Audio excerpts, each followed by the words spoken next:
There was only 2 16 graders in Weipa then. My uncle was one and he was the other grader operator. Being lunchtime sort of thing and hot and that up there, thought I'd just have a quick little, buddy, sit in the water here, it only looked shallow. And it was where he was sitting, but a couple of metres in front of him, it actually dropped down to where it was like a couple of metres deep. It happened to be a 16-foot croc just sitting in there, and actually dragged him up to a deeper hole, another 100 odd metres up on the bend of a creek. There's a deep hole. Yeah, my uncle found one of his legs there and had to pull it out. They ended up finding the croc, saw the croc in this deep water hole, and so they threw all the bloody jelly and that in there and let her rip and that, and my uncle reckoned, buddy, all the water left the hole and buddy, palm trees and shit was going everywhere, and when it all settled, then my uncle put his tinny in there and they gaffed around for about an hour, and then they hooked the croc and then hooked it up to my uncle's four-wheel drive and dragged him out and cut the croc open. His mate was inside of him. All in one piece except for his 2 legs. Oh. Yeah, his eyes were wide open still and looking at him. Welcome to the Beers with a Miner podcast. My name is Mad Mumzie and I've been driving the huge dump trucks in Australian open cut mines for over 10 years now. I wish I had $1 for everyone who said to me, "How does a little thing like you drive those big trucks? Oh, you must be rich. How do I get a job doing that?" My mining friends are asked these questions all the time too. This is what started the Mad Mumzie journey to share stories and tips from living a mining lifestyle and to let others know what it's really like. Tune in each episode as I sit down for a relaxed chat, usually over a few beers, with a fellow miner. Women and blokes with various experience, roles and opinions share their lessons and stories with you. Not everyone is cut out to be a miner, but why not? What does it take to thrive and survive in this industry? Now, let's dig in. Get it? Dig? Mining? Oh, crack me up. Hello and welcome to episode 52. This week is a happy hour episode where I speak with a miner called Will. He is a new friend of mine and connected to a very old friend who said to watch out for me in our local town, and we hooked up. Well, we didn't. Oh, my God. We didn't hook up. We connected, and you need to listen on how that unfolded. And a couple of days later, I sat down and recorded this interview with Will. He said that he was a bit shy and he didn't know what a podcast was. He thought that I was going to record it and then type it up. Well, I'm starting to get used to most people knowing what a podcast is nowadays. 2.5 years ago when I started, I was used to everyone saying, podcast, what's that? Oh, how do you make money out of it? But now, so many podcasts are promoted, advertised. You see, listen to our podcast on radio, TV and everything. So at least people have heard of it. But Will wasn't quite sure. Anyway, we sat down and had a wonderful chat. It is a long episode, but I know that you're probably listening as you're travelling. Are you sitting in a machine right now? Perhaps you've got it on your USB because you're one of my organised peeps. Perhaps you're on site right now. Might be night shift, 3 o'clock in the morning. And you're listening on your USB in your machine, pumping Mad Mumzie and her guest Will through your stereo, whilst listening to the two-way, probably two ways, and doing your job. But that's how we roll. Us miners, we can do everything. So, like I say, this is a very long episode, goes for nearly a couple of hours, but it is a gold. I couldn't believe how many stories Will had in him, and the only thing that was stopping us was he needed to duck out and have a smoke. This is the backup recording of my episode, and thank God I did it because it was such a golden, as I like to say, gold dripping from the ceiling, but it was coal, but that's black and shitty and dirty. We are going to go for a part 2, which is happening in a few days. He's gone out to work and now he's back on break, because it was the whole reason I wanted him on the podcast, other than his mining journey, which I didn't know about until, or not much of, until I interviewed him as you'll hear. And I nearly cried a couple of times. You'll hear how a dream that I had the night before totally connected to this conversation in a huge way. And I'm looking forward to sitting down with my new friend, having a few more beers and getting part 2 of the conversation. You'll need to listen to the end to find out why we need to do part 2, because that's what made me invite him onto the podcast in the first place. If all has gone to plan, this episode will be the first time that in the show notes you can see timestamps where I say what we're talking about at what time. And it's amazing, really, how many subjects we did cover in this conversation. So I hope that you enjoy it and keep your mind on the job and don't get too scared, because it gets a bit scary sometimes, yucky. That's enough from me. Let's dig in, get it, dig, mining. Oh, my, crack me up. Take it away, Mad Mumzie and Will I am. So here we are, episode 52, and I have come to my new friend Will's place, and we're having a beer and we're going to have a chat. He doesn't like to talk much, he reckons, but he talked the ear off me the other night, and we'll get into how we actually met shortly. And I was just checking with him to make sure that he's happy to be called Will, and he started telling me a story about being called Will and what a supervisor said. So let's kick off with that one, Will. Just when I started at Dornier there, I ended up with Will I Am, and all because the supervisor introduced me to the crew as Will I Am, and that kind of just stuck then. And it wasn't until about a month later when I was at home watching the music channels, and then I see who Will I Am is on there. And I don't really know. So is Will I Am is a singer? Yeah. Is this your sort of style of music? Not normally, no. Not normally? Yeah.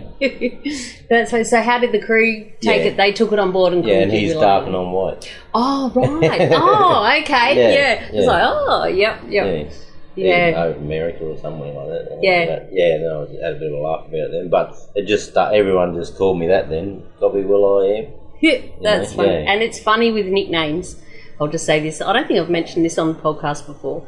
If you don't like a nickname, don't stand up and say, don't call me that, because the more you say that, the more it's going to stick. Just let it go. They'll come up with something else later. That happened at Burton there because, like obviously my mum and, sister and all them years ago, they used to call me Willie, And then as you get a bit older, Willie sounds a bit, creepy. Just Will will do. And then I'm grown up now. And then that's what happened at another mine there years ago too. I said that to the supervisor, I said, it's just Will, not Willie, not Will, William, just Will. I Am. And then he goes, and when he introduced me too, this is a different mine, and he goes, everybody, this is Will, not Willie. And then say everyone called me Willie at that mine. I thought you were going to say he introduced you as just Will. But then back at Burton I had other friends there as well that they used to always too just call me Willie, I suppose. Probably because I said the same thing, don't call me that. And then it kind of, but I used to let them get away because they're friends. That's right, friends can get away with many things. As this podcast is called the Beers with a Minor podcast, I like to start each episode by asking my guests what's their favourite beverage and their best time to enjoy it. And what is yours, Will? Will I Am? Just Will? Willie? Start off with a couple Great Northerns and then slide on over to the old Bundy rum cans. Oh, Great Northern being a beer for those who might be interstate or overseas who don't know that.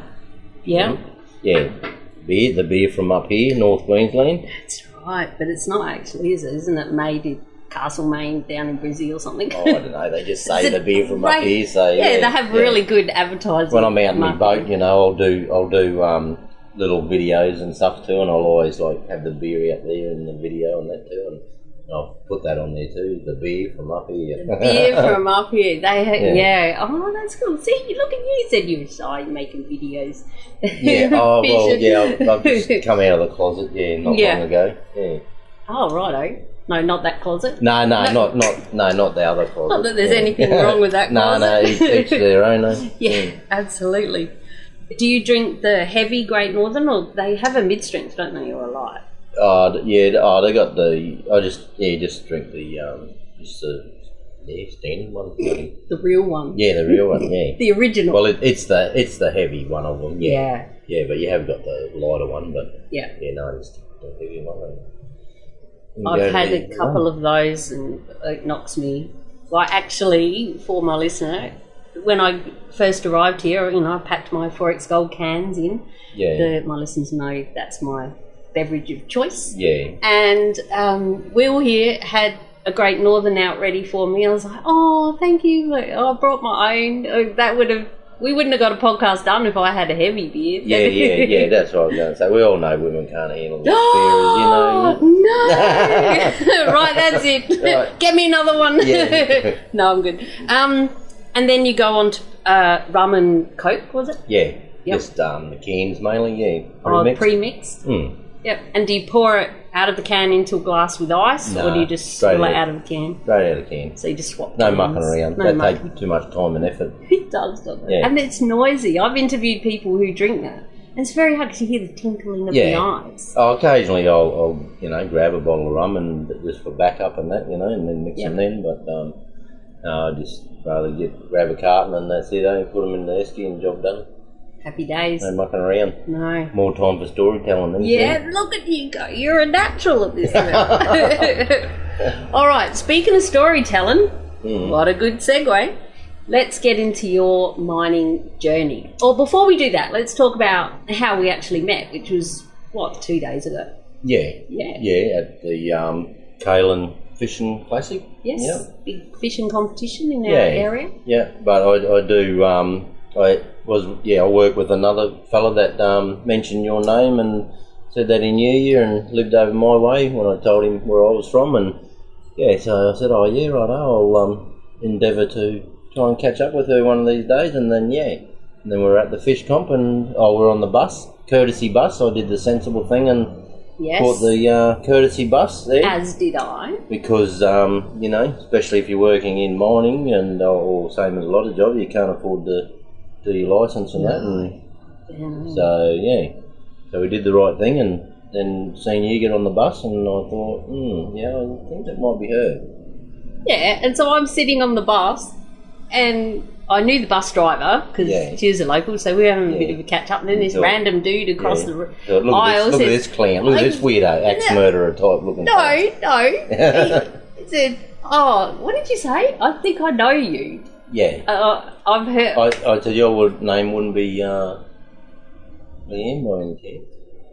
And I'm like, why? It depends who's asking or something, the conversation that you have, Yeah, then I just said, I work with one of your friends and who you used to work with there a while ago. And so it was all good. Yeah. Because he's awesome. Hello to you, because I know you'll be listening. You won't mention your name. I miss you. We worked together for years. And you get really close to the people that you work with, don't you? Yeah, we work together there pretty regular and that. Yeah. If not in the same pit side by side like one digger, or we've been paired up too there just a few weeks ago. Yep. On the coal digger. Yeah. Oh, it could be overburden one day and half a day, or then coal the next one. Yep. So let's dig into your mining journey. Do you like that? Dig, geez. Get it? Yeah, mining. dig, yeah, the penny drop. Yeah, you got it. That's my little joke.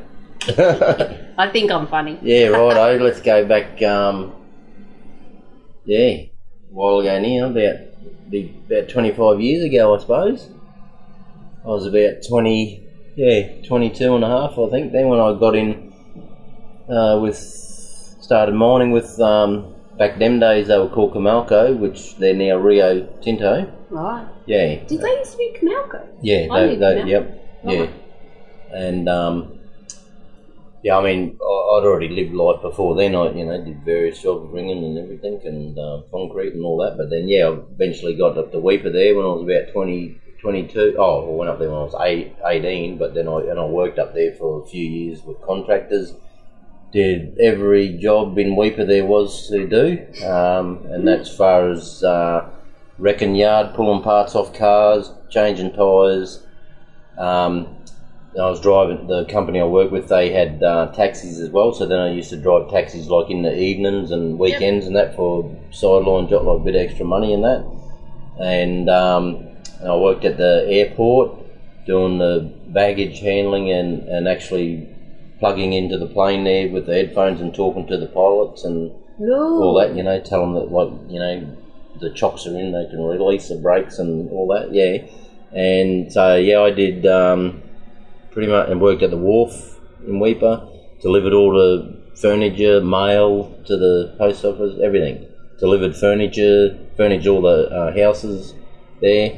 And then, eventually, and I've been putting in, so this one goes out to people that are trying to get into mining and they get rejection, like don't give up, like, because I would have put in probably 6 times, 8 times maybe over a couple of years, and then and you do get a little bit disheartened, but I just kept at it, and then one day, I got the phone call, and they said, "Oh, we've noticed you around town, and you've pretty much done every job here, and we thought might be time we give you a job in the mines, eh?" Oh. And then I got a funny story for that one too, because the very, very first day I started there in the mines, then this Sheila, she just started there as well in the laboratory section, I'll just interrupt you for a bit. Yeah. I'll do this as we go through. What did you start off doing?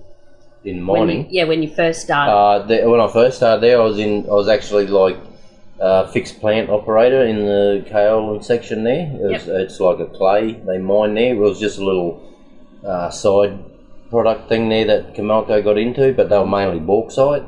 But they had this kaolin section, and it actually gets processed overseas and that, and is all the all that glossy stuff like on your magazines and that,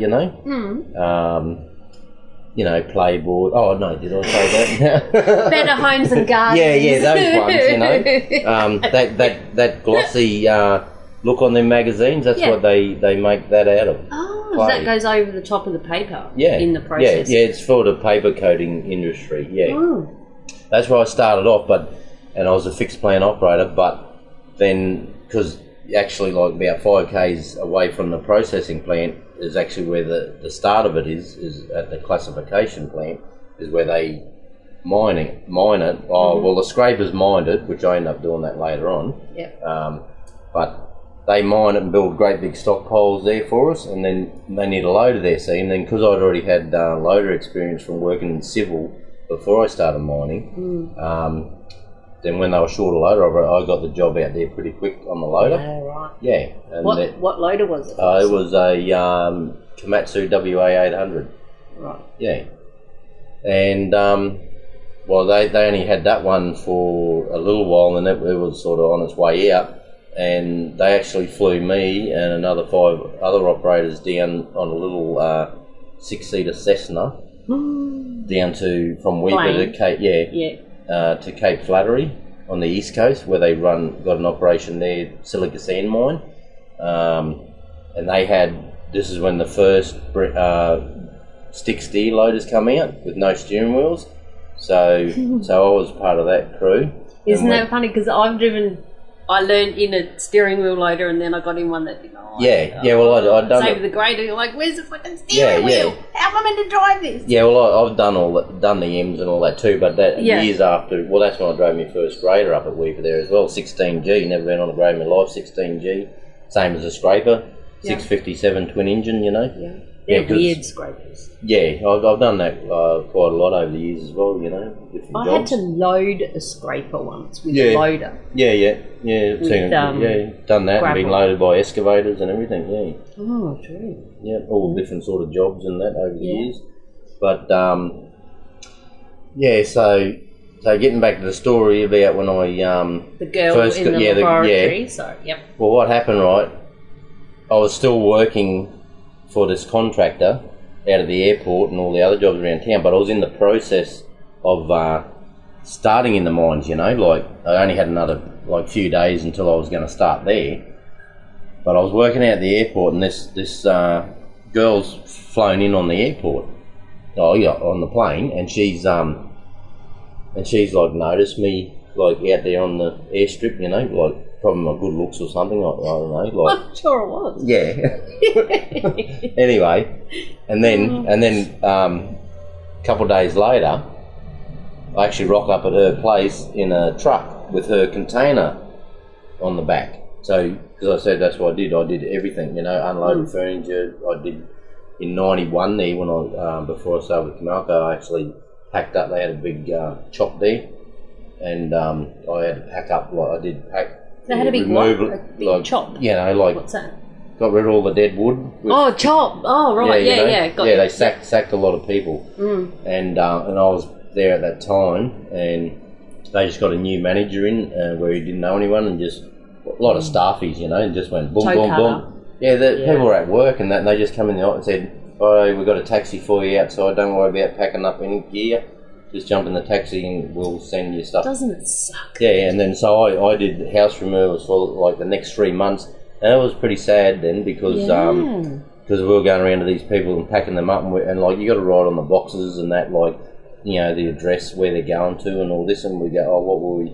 And a lot of them, some of them had a plan and knew where they're going, and some of them they're like, I don't know, I'm not sure yet, because they weren't planning on going, you know. Yeah, so that was hard. It still Comalco then, or was that when Rio took over? No, that was still Comalco. Yeah, it was still Comalco because I left in about '96. Yeah, right. Towards the end of '96, and it was still Comalco then. I was employed by. It was sometime after that. A year or two or something after that when they changed over to Comalco, Rio Tinto. Yeah. Anyway, so back to this girl that just started there. Then, so she noticed me at the airport. Then a couple of days later, I rock up at her place with her container, you know, full of all her household stuff. So I unpacked that, and she's kind of thinking, "Oh, that's a bit funny. That's a bloke at the airport the other day." Anyway, and then I pretty much, I think it was the next day or two, I finished up with that job, and then I started the new job, and then she was starting her new job with Comalco, like same thing, and I'm down there having smoko at this new kaolin plant, and then she rocks up there to come over to get the samples, you know, and then she just stopped dead in the tracks, and she's like, "You're everywhere." She's like, "Get out of here," she says. "What don't you do around this town?" She said, "You're at the airport the other day, then you brought my gear around. Pretty sure I seen you driving a taxi the other day too." And I said, "Yep." I said, "Yeah, I've just started here today." So yeah, it was quite funny. Yeah. So from then on, pretty much you stuck with mining? Pretty much, yeah. I just left just the odd time here and there, and just had it, you know, after like 10 odd years or so, sort of needed a little break in that, and so I went fencing and professional roof shooting and pig hunting and all that there for about 2 years, and but then the prices and roos and pigs went right down, and then the bloody fencing sort of died off a bit as well, and so went back to mining again, and so pretty much been doing that again for the last 14 years straight, but total I've been 25 years pretty much. 25 years. Yeah. Cheers to you. Cheers for that. Yep. What, let's talk about what machines you've operated then, because I know a lot of people who listen who are like, "Oh, I drove one of them," or "That's a pig of a dozer," or yeah, especially the older ones, you know. Well, you know, like anywhere you get in the mining, like obviously if you haven't done anything before, you know, they got the traineeships and stuff going and that, and you're not expected to know anything, but you know, it's always to your advantage if you have done those sort of jobs. You know, might be working on station, driving tractors and loaders and things like that, or in our area, or civil, like I did. I started in civil when I was like 14 and a half. So I was just doing the labour thing first, and I watched and learned the older fellas on the diggers and loaders and that, and you know, I was just you know, get this, get that, and try and stay out of the road, but you're actually watching and you're learning, you know. And then eventually when I was about 16, then I started getting on the backhoes, loaders and the diggers. Yep. Yeah, like my first digger I ever drove, I was only like about 16, and it was a Kato 550 chain and sprocket driven. Like they got the big chain that runs from the front to the back down on the track there. Yeah, and they got different. You got like foot control commands as well instead of just the levers. Yeah. Yeah. So when you got off there after the first time operating, you knew you had a set of legs. Ah. Yeah. Like we were talking about earlier about loader legs. And then when you say the other diggers that they had for digging the main trenches and that 20 tonners and that 30 tonners. Well, back them days they didn't have any like quick hitches, you know. So every time you had to change the buckets, well, you being a young fella, you had to fly up and like knock the pins out, you know. Manually move all the big sledgy, knock the pins out, change the bucket over, put the pins back in again. It wasn't until I was about 18 then they excavators come out with this quick hitch thing on it. It was like the best thing since sliced bread. So I clearly am not a digger driver. Yeah. And I've heard about quick hitches and stuff. So can you explain to those of us who don't know what that is? Oh, well, it's just there's a little hydraulic ram just that you release it and then you can drop your bucket off and then change over to a different attachment. It could be like a ripper or a rock breaker or different size dig bucket, mud bucket, clean up bucket, you know, batter bucket, whatever they want to call it. And then you put it on and then you flick your quick hitch and it locks back in again. But when they come out, they're supposed to be like got to have a safety pin with them too, you know, like in case, because them pins or the little rams, they can actually not click in properly too, and actually nearly happened to me. I nearly got killed because of that when I was probably about 19. Yeah. Yeah. Same thing. We were in a scenario that didn't happen very often. Normally you would put the pin in, but in this scenario, the digger driver had to slew around and take the bucket off and let the loader fill the bucket up with gravel, and then he hooked back on it to it again. And then if the bucket was empty, well then you always flick it out, you know, put everything out full reach, and then if it's going to fall off, it'll fall off then. Yep. But in that scenario, because it's already got gravel in the bucket, you couldn't really check it. And then I was down in the trench, and then when he come around and started tipping the gravel out, well the bucket fell off and nearly landed on me. Yeah. And so I just climbed up out of the trench and went over the ute and had a smoke and changed your pants. Yeah. Yep. And was there a big investigation into it, or just like, no, sorry about that, mate? Nearly got your will. Yeah. Lucky you, young sprite, you get out of the way quick. The bucket just landed like only. I dove back, jumped back a little bit because I just seen a bit of a blur out of my eye, and I just knew something wasn't quite right, so I just sort of dove back a bit. Yeah. And then boom, landed right in front of me. Yeah. So that was lucky, but if you have got the opportunity, you know, like with a bit of that sort of experience, that always helps, you know. Anything you can get along the way to get into mining is always good. So that's why when I got that started in that kaolin plant, well, I was lucky I got on the loader there pretty quick because I already had loader experience and ticket and all that, you know. Yeah. And then from then on, but the only thing then when I got in the mines, the machines just got really big all of a sudden instead of the little ones. But I remember driving past that same loader when I drove my 1971 HQ Holden into Weipa. God, imagine how much that'd be worth if you still had it. Yeah, I know. Yeah, I sold it up there like a year later for only about $4,000, you know, because I had to get like a full drive then to get out around up Cape York then, you know. Yeah.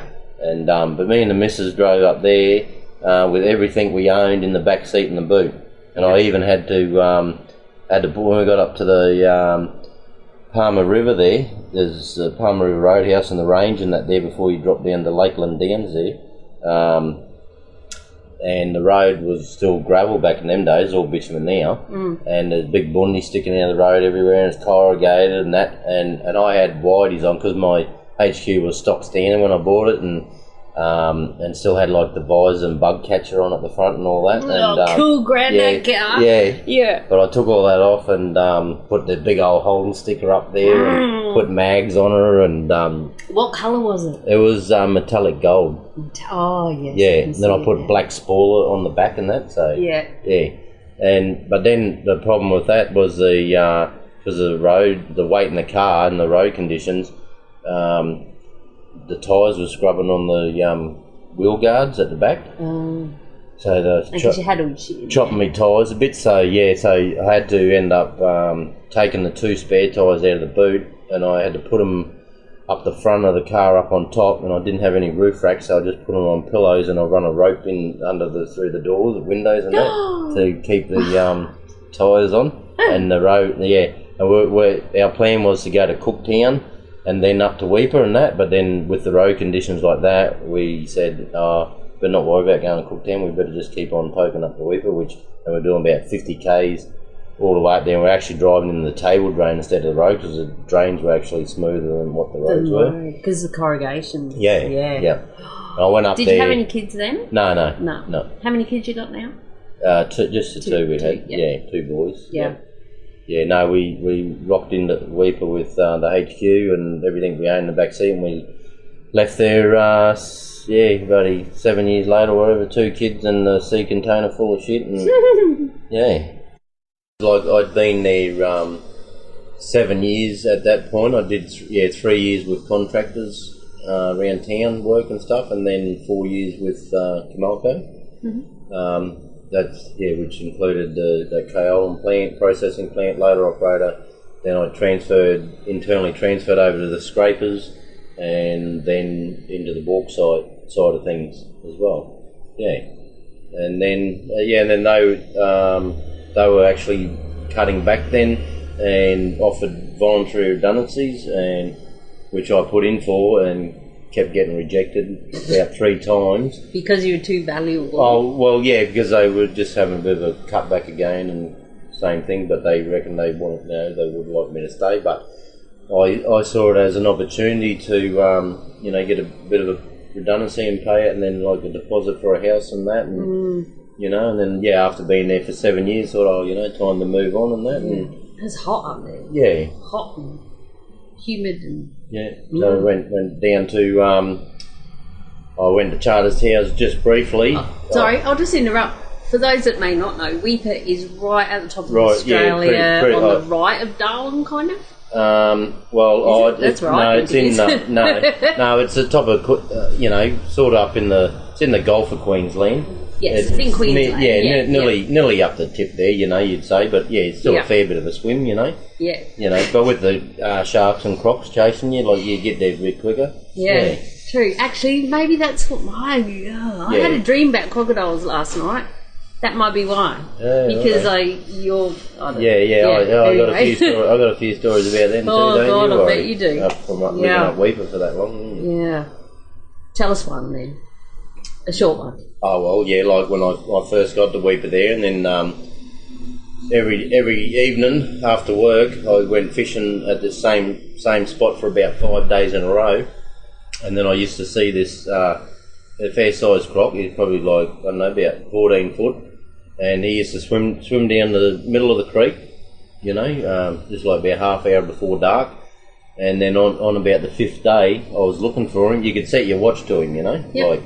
And on the 5th day, I was just on a gravel boat ramp near the bridge there, Ending Bridge Creek there, and then I was looking for him and I couldn't see him, I thought, oh, that's weird.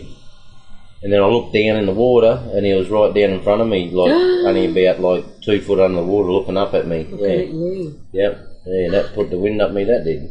So what did you do? So if I had it was only lucky I didn't go down and wash my hands or something like that. Did you used to do that?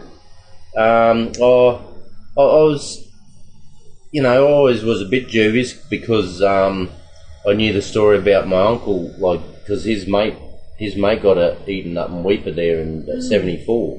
Oh. My uncle and his mate or 2 of his mates were out, fishing and peak hunting, camping on their days off, because he worked for Camalco back then as well, years ago.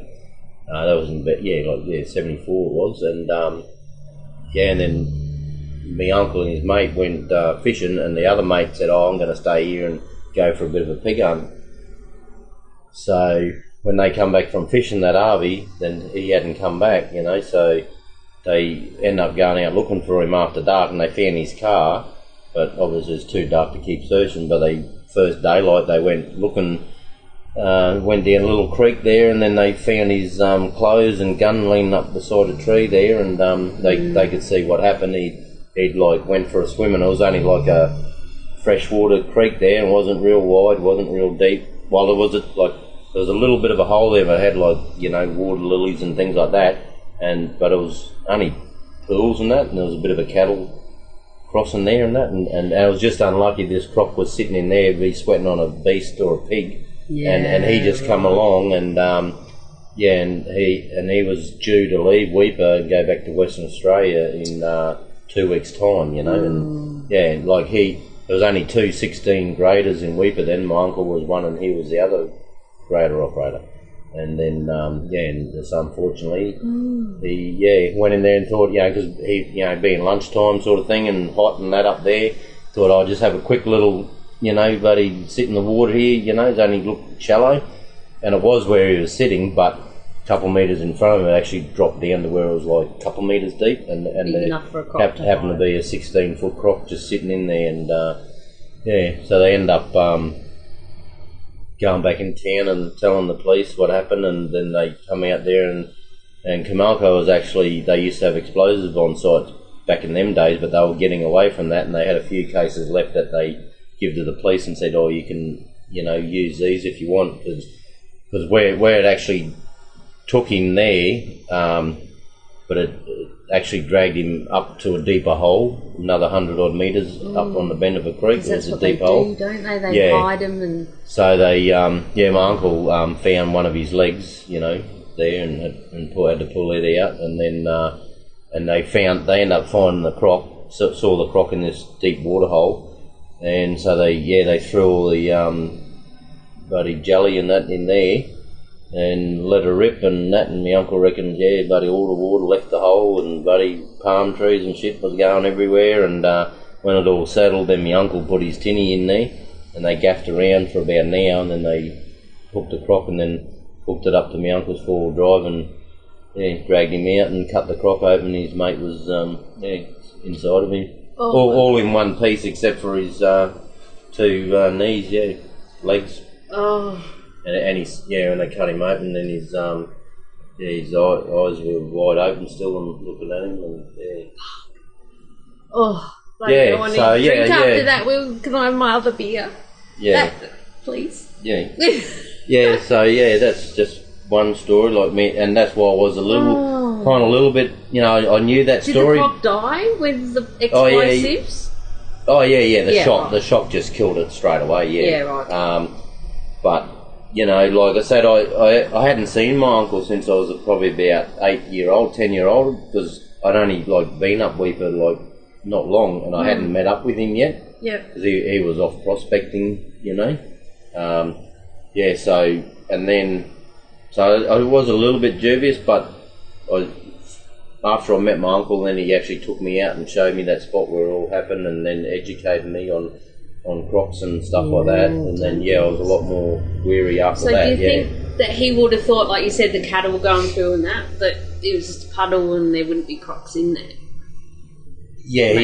And because it was a fair way up the front, it was a fair way from the tidal as well, and so he probably didn't realise. I don't know. How old was he? He would have only been early 30s or something, because my uncle was only about the same then as well. Yeah, right. How did your uncle handle that? Oh cut him up for a while, because they were mates and that, and my uncle actually buried the crockhead that, and then he went back out there, a while later and that, and but the pigs had dug it up and that, smelled it and dug it up and wrecked it, sort of thing. So. Okay, go and get me beer. Yeah. Please. Right. They're in it. Sorry, I don't know where your fridge is. That's the only reason. Otherwise, I get it myself. Yeah. Well, holy shit, I'm never going up there. That explains to me my dream last night. Yeah. It was serious shit. There were some serious crocodiles in this big river. We're still recording. And I will just open this because my listeners love this sound. Yeah. They know it's my favourite sound in the world. Yeah, and it got me on the leg. Sorry, I got you. Yeah. And on my new couch. Oh, special. Yeah. But just touching back on like croc stories and stuff, like we just had the fishing comp here. Yes. At Kalen, and and then when I was down there, a boat pulled up not far from me, and it was like two blokes and Sheila in there, and they get out there and look like they're just going to do a bit of casting. You mean here this weekend? Yeah, just the other day, yeah. Okay. And there's one fella then just like jumps in beside the boat, and it's like way over his head, and he's just paddling around there beside the boat having a swim, and everybody knows like there's crocs all around Kalen here, and especially in the Mackay area and that. I mean, whether they have seen what, but when you live up Cape York and Darwin and places like where I've been, and you've seen them firsthand, and like I know the story about my uncle's mate, and and like some people just got no idea, and I said to my friend I took out fishing there, I said, have a look at that, would you? Like, did you say anything to them? No, like what you can't go around telling everybody, people what to do. Like, but I just like next minute he gets eaten, and then it'll be on the news, and the poor fellow was just out fishing and that, and got taken. And he didn't know about the stuff. Just got taken by a crop, but yet his own stupid fault because he jumped in the water. Same thing when I was up Weipa there, coming back from peak hunting one day, and that same place where I was telling you that croc was looking at me at the boat ramp. Yeah. Then there was a mob of tourists there, and they were all sitting up to their waist, sitting there drinking beers in that river. Oh. And there's like 14, 16 foot of crocs in there. And I pulled up and said, and there's a big sign right beside them saying, estuarine crocodiles inhabit this river. And I said, mate, there's big crocs in here. You just don't want to be sitting there like, yeah, you'll be right, mate, Like on the news the other day, I just see on Facebook some news clipping from up Darwin there. Same thing, bloke was up waist deep out in the bay up at Darwin there. And some other fellas fishing said, hey mate, you want to get out of there? And he just shrugged it, oh yeah, you're right mate. Like people get eaten and then next minute they want to race around, and kill the croc, and yet, you know what I mean? I don't know what else we can... Like we got to learn to live with them, Like, yeah. We're in their territory. I don't know what else we can do. This is my sister, Hard Hat Mentor. My listeners know she's a safety weirdo, in mining and stuff. She's whenever you talk about, like I caught myself just before, I said, but there's signs there. And she says, sign, everywhere a sign. There's some funny song on YouTube or something. And it's just... people don't read signs, or if you see a sign at every boat ramp, there's crocodiles here. Yeah, never seen one or whatever. But see, until people actually see it for themselves, a lot of people hear about it and all this, but until you actually seen them yourself, it doesn't really kick in. All right, well, we'll try to get back to mining, but anyone listening, take it from Will that just don't fuck with crocodiles. And I dreamt about them last night, so that's a real thing. That's freaking me out a bit. So no wonder you're like, right, bugger the crocodiles. Me and the missus got 2 kids now. Packed up our shit, left Camalco. Where'd you go next? Went back down to Ipswich there, away for a little while. Back in like civil pipeline concrete, that's where I started before I was in mining, and went back to that for a little bit. But I was only there. I don't know. Probably 8 months, 10 months, and I'm like, can't do this down in the big smoke anymore after living up Weipa for that long, and because I already just been there and left there, and then but Darwin always had a ring to it, for me. So it sounded like a bit of adventure and that, and so I ended up going up to Darwin. And mining? No, not mining there, civil up there. But and then I left there and come to Charters Towers and then went back into mining. Yeah, right. Yeah. And what machines were you operating at Charters? Jarders. Yeah, Jarders. Yeah. I know Jarders. That's in the Charlie's trousers, they call it. Charlie's trousers. So for anyone who doesn't know, Charlie's towels. That's inland from Townsville? Yeah, that's right. In Queensland? About hour and 20 drive, yeah. Yeah. Oh, it's further than that from Townsville? No. I did it in my... Not if you got a fast car. It's not. Oh, I was going to say, I did it in my Hyundai. I think it took forever. What are you going by? What are you going by? Horse and buggy still? Hyundai scared, I don't know where the fuck I'm going time. And then if you keep going from Charters, you end up out at Mount Isa. Yeah, that's right. Because that's where I was heading. Yeah. Because I worked at... what's that mine called? Ernest Henry. Yeah. Yeah, and I drove out there in my Hyundai all by myself. Yeah. It's scary. No, I did nearly all the mines in Charters Towers there, because then we were at Charters Towers for 7 years, and that's where the kids did all their primary school in there, pretty much. Yeah. And yes, I did the Mount Leeshan, Thalanga. I had a couple of goes at Thalanga there, and then Pyro Reward mine, that was underground. So I went underground. I thought real mining. Yeah, I was just something I hadn't done, so I wanted to just give it a go, just for the sake I can say. So I did it, it was all right, but I was like diamond drilling offsider, like throwing all the drill rods and core samples and all that, Very physical. Yeah, that's why I'm so big and fit, like why I am today, I was going to say. Yeah.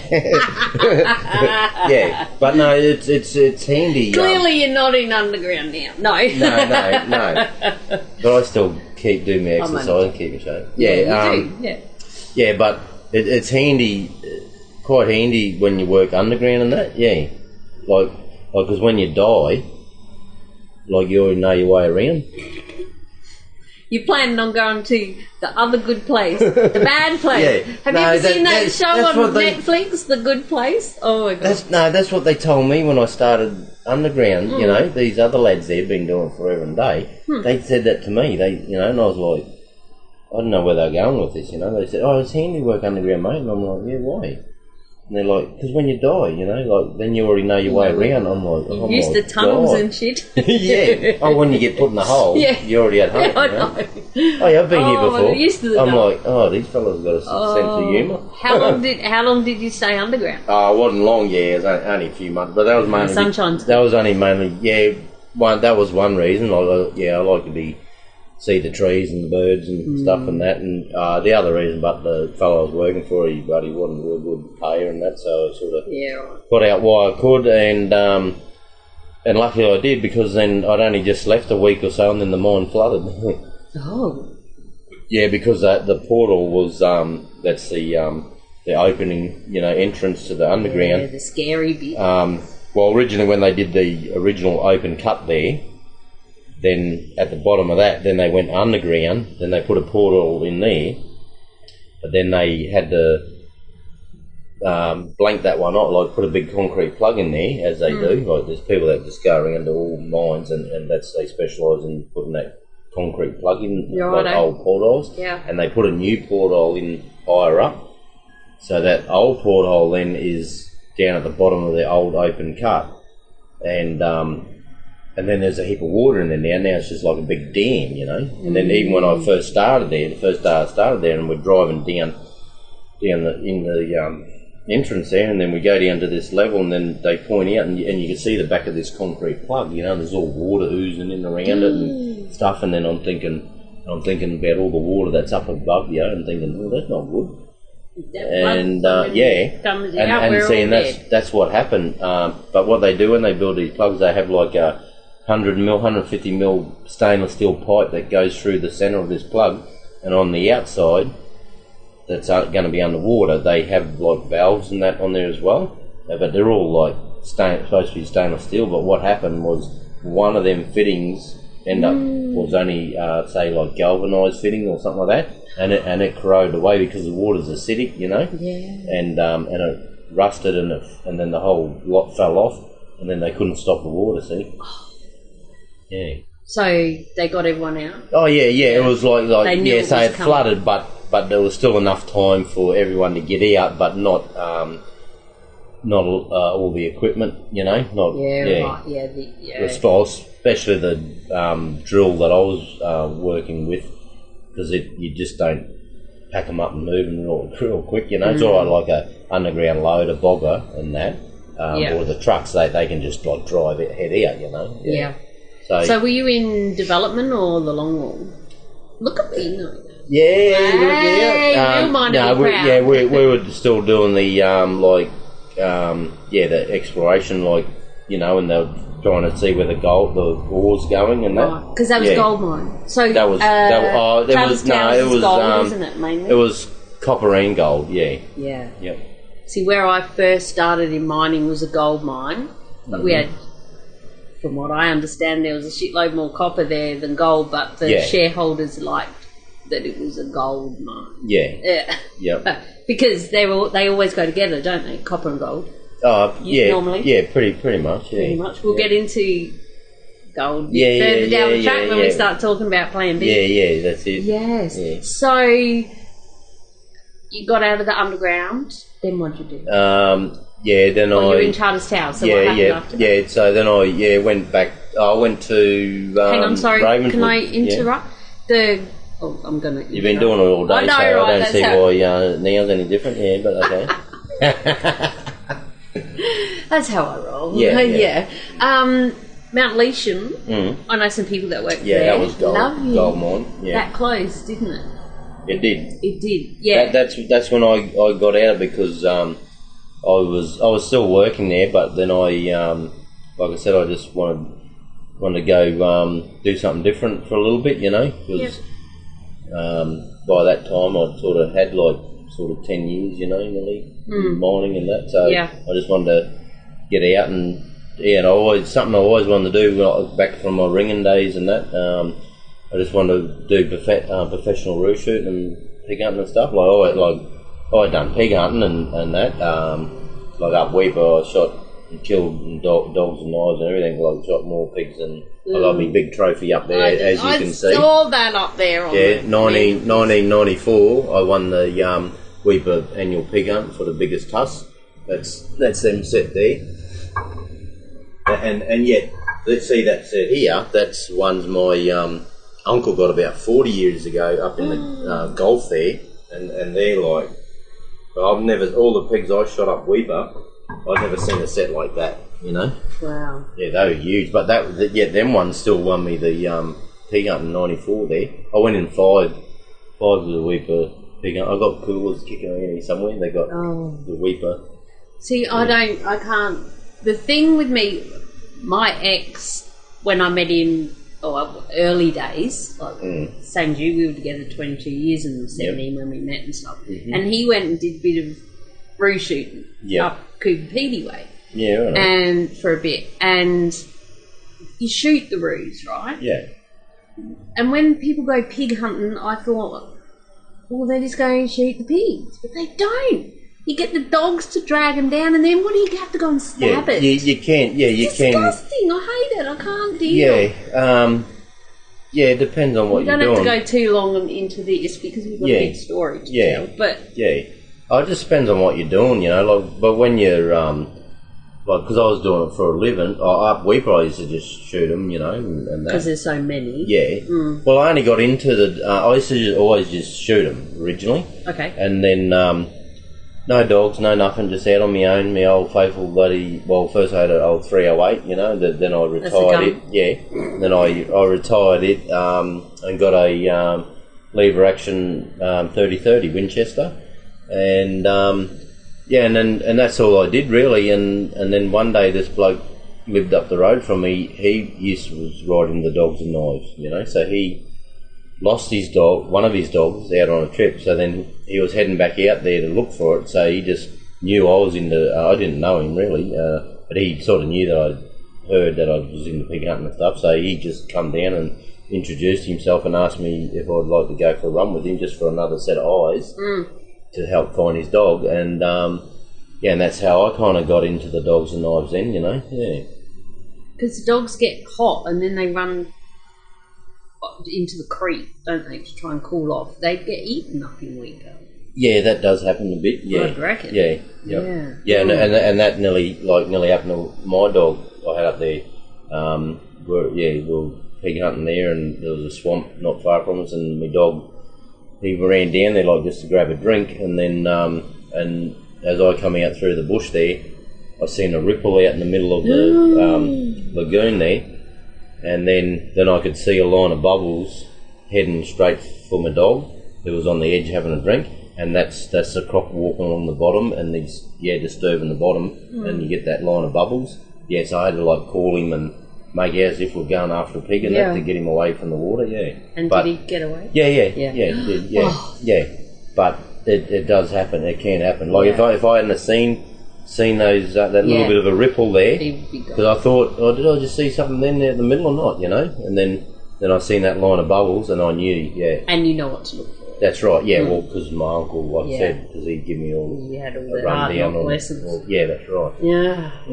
Oh my God, we ended up back at crocodiles again. Yeah. I'm freaking out. Plenty of them up there. So Charters Towers. Pigs and crocodiles, they all tie in together. Pigs and crocodiles and mining, fishing, it all goes to shooting. Yeah, that's right. Yeah. Okay, so what happened after Charters? What did we do? Oh no, tell us what machines you operated. Oh yeah, well, pretty much diggers, loaders, graders. Yeah, I've always been pretty much my whole life. Yep.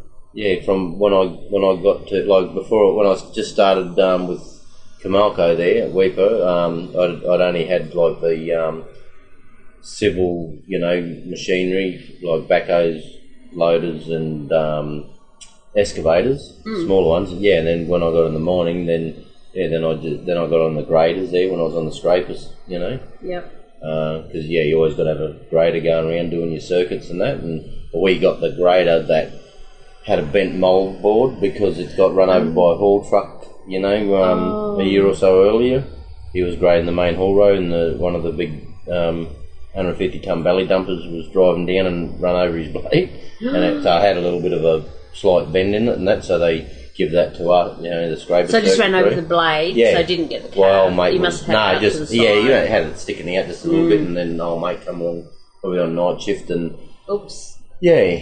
So scary when you're a grader driver. Yeah, but when the wet season comes, well then when you're on the scrapers, you got to park the scrapers up because it's too wet to drive them then. Yeah. So then you got to go driving the loaders or trucks and that and fill in on that side of things. Yeah. And so when the first time I did that was sort of my first time driving the belly dumpers. And what sort of belly dumpers? What brand? We had 3 different types. Then we had old green Euclids. Euclids? I never drove them, but I heard all about the Euclids. People loved them because they go so fast. Yeah.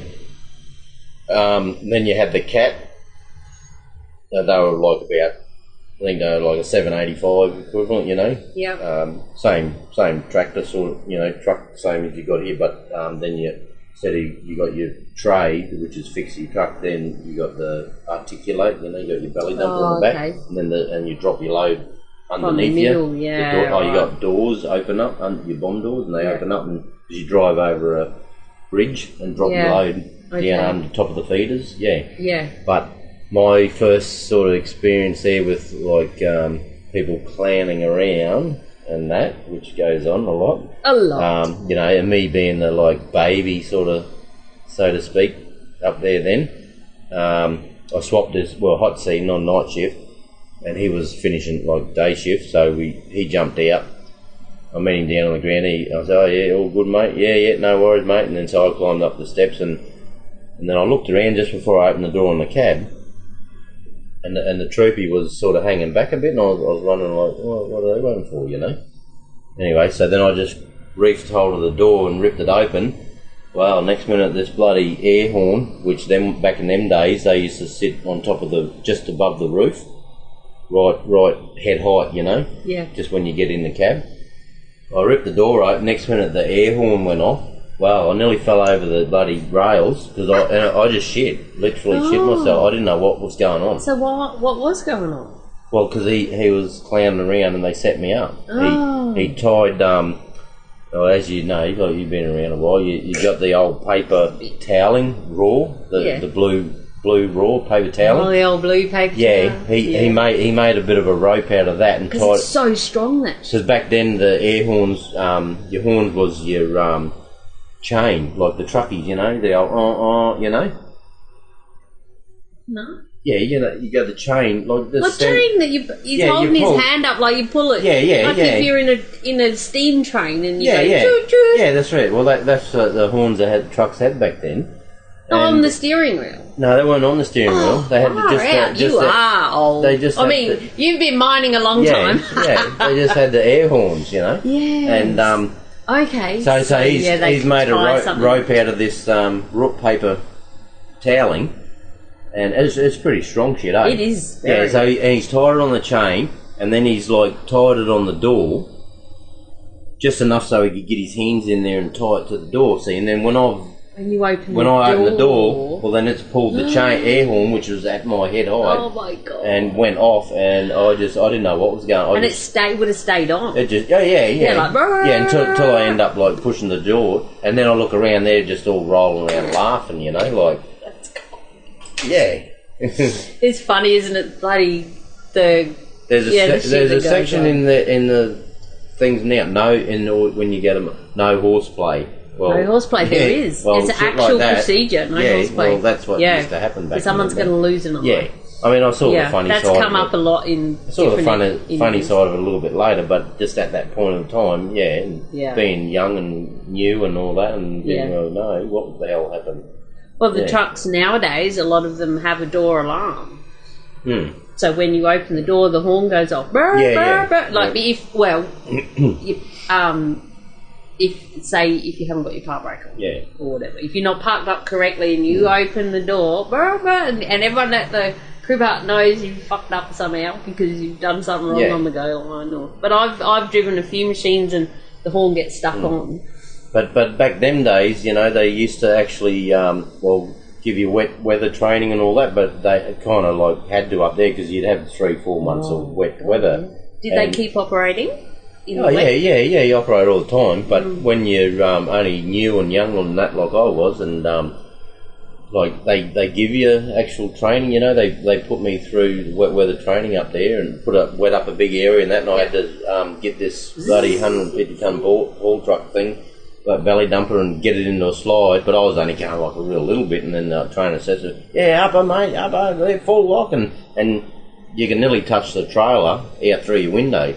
Because it's articulate. Yeah, that's right. Yeah. And they got what they call jackknife stops on them trucks, and they're all made out of like concertine steel, like honey woven and that. Yeah. And that's the idea of them, is if you jackknife it, that takes all the shock out of going into the cab. Oh. But they cost a lot of money to rebuild and replace. So they get worn. Well, the only time you're really allowed to bang them up is if you did doing the train, they kind of wear that then. But once you've been training that, like they don't appreciate it. No. Yeah. But the training was good because the wet season was there. Hence why I was driving them, because I had to park the scrapers up and then go on the trucks and loaders. And lucky I did that bit of training, because when I come down off the dump bridge there, and it had like a bit of a switchback straight after it, and I went in a big slide and started going off the road. But then your training kicked in, and with the belly dumpers, you just like pull your trailer brake on and hold it flat on your tractor, and then it kind of straightens it out. But without that kind training, of like driving through your retarder in cat truck. But the training was good because like I sort of, when it happened, I felt. I was aware, like much better feel for it. Not going like fuck. Yeah. Whereas your legs go. Whereas a lot of these days, a lot of people don't even get to experience that, no, because they get to do it when it happens. Yeah. And then it's kind of like too late. And that's where it can get scary out there. If there's a lot of new people on site who haven't driven in the wet, and you don't get a lot of places. They don't do the wet weather training because of wear and tear on tyres, for one, and time out of the circuit and blah, blah, training.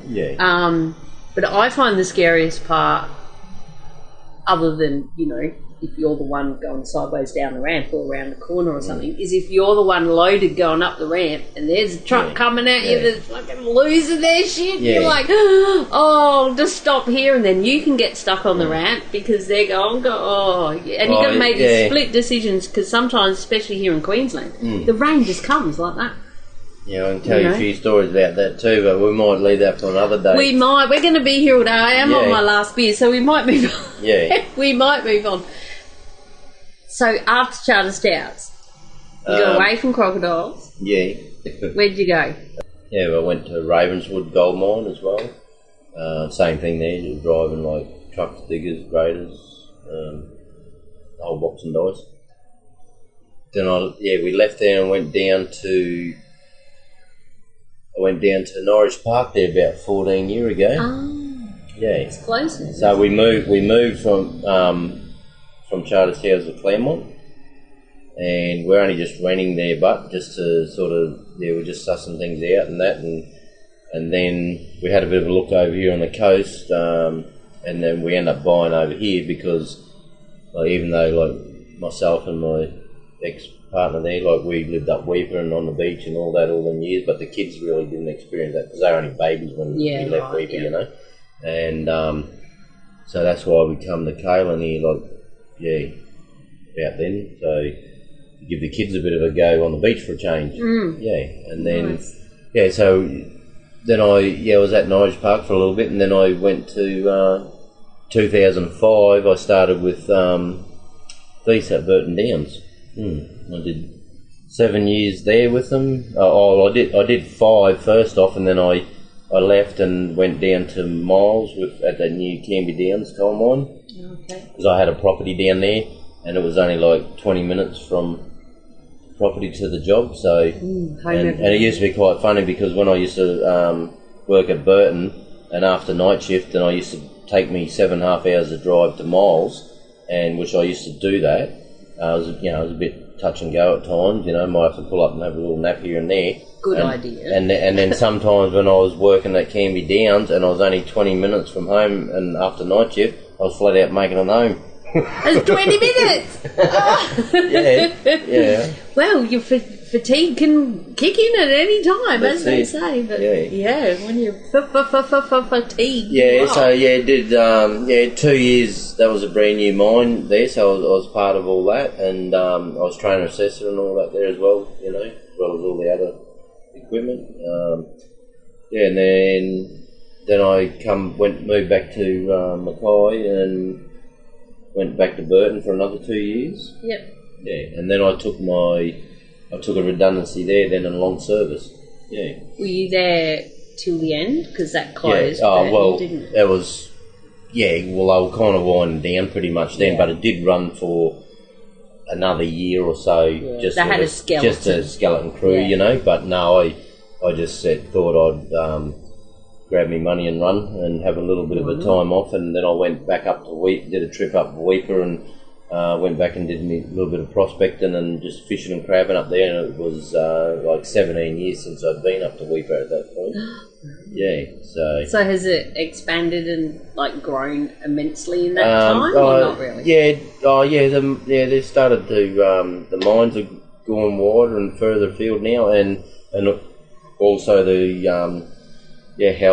housing estates and that they always got bigger and bigger. Yeah, like most places. Yeah, and it's really going off up there now too. Because there's a lot of mines up there. I've been half toying with going back up there as well. But if I go back there, I want to go back there with Rian, so I can be on all the good loops and perks and have 4 on 4 off.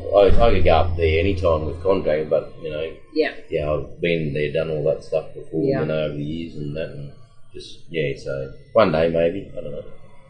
So does that lead you on to where you are now?